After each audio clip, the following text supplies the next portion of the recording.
بسم اللہ الرحمن الرحیم۔ احباب، آج جو حدیث مبارک آپ کے سامنے پیش کر رہا ہوں، اس کا عنوان ہے اللہ سبحانہ و تعالی کہاں ہے۔ سیدنا معاویہ رضی اللہ تعالی عنہ بیان کرتے ہیں کہ میری ایک لونڈی تھی جو میری بکریاں چرایا کرتی تھی۔ تو ایک دن میں اس کے پاس گیا جہاں وہ بکریاں چرا رہی تھی، تو میں نے دیکھا کہ بھیڑیا ایک بکری کو لے گیا ہے۔ تو کہتے کہ مجھے غصہ آ گیا، انسان ہوں، جیسے دوسرے لوگوں کو غصہ آ جاتا ہے، تو میں نے اس کو ایک تماچا مارا۔ پھر میں نبی کریم صلی اللہ علیہ وآلہ وسلم کے پاس آیا تو نبی رحمت صلی اللہ علیہ وآلہ وسلم کو میرا یہ فعل پسند نہ آیا، یعنی لونڈی کو تھپڑ مارنا آپ نے اسے بہت برا قرار دیا۔ تو میں نے عرض کی، یا رسول اللہ صلی اللہ علیہ وسلم، کیا میں اس لونڈی کو آزاد کر دوں؟ تو آپ صلی اللہ علیہ وآلہ وسلم نے فرمایا کہ اس کو میرے پاس لے آؤ۔ میں آپ صلی اللہ علیہ وآلہ وسلم کے پاس لے کر گیا تو آپ نے اس سے پوچھا، اللہ تعالیٰ کہاں ہے؟ اس نے کہا، فی السماء، اللہ تعالیٰ آسمان میں ہے۔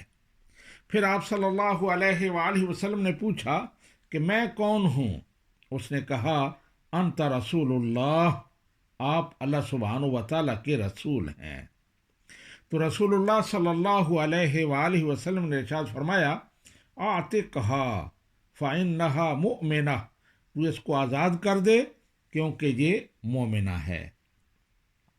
تو یہ مسلم شریف کی حدیث ہے اور اس کا نمبر ہے 537۔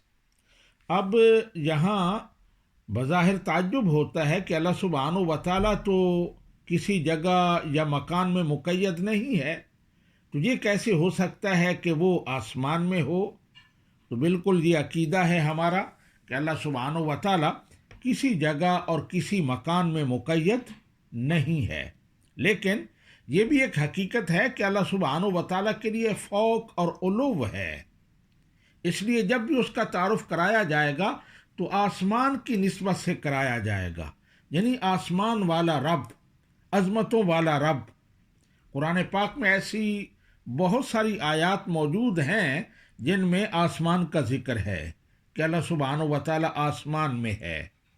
سورۃ الملک میں 2 بار یہ الفاظ آئے ہیں، ام امنتم من فی السماء، کیا تم اس سے نڈر ہو گئے ہو جو ذات آسمان میں ہے۔ اسی طرح نبی رحمت صلی اللہ علیہ وآلہ وسلم پر جب وحی نازل ہوتی تو آپ آسمان کی طرف دیکھتے، اور یہ بھی قرآن پاک میں موجود ہے۔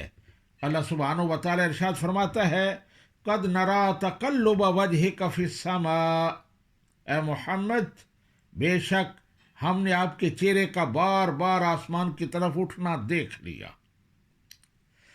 تو اس کا مطلب یہ ہے کہ اللہ سبحانہ و تعالیٰ کی نسبت زمین کی طرف نہیں کی جائے گی جب بھی تعارف کرایا جائے گا، بلکہ آسمان کی طرف کی جائے گی۔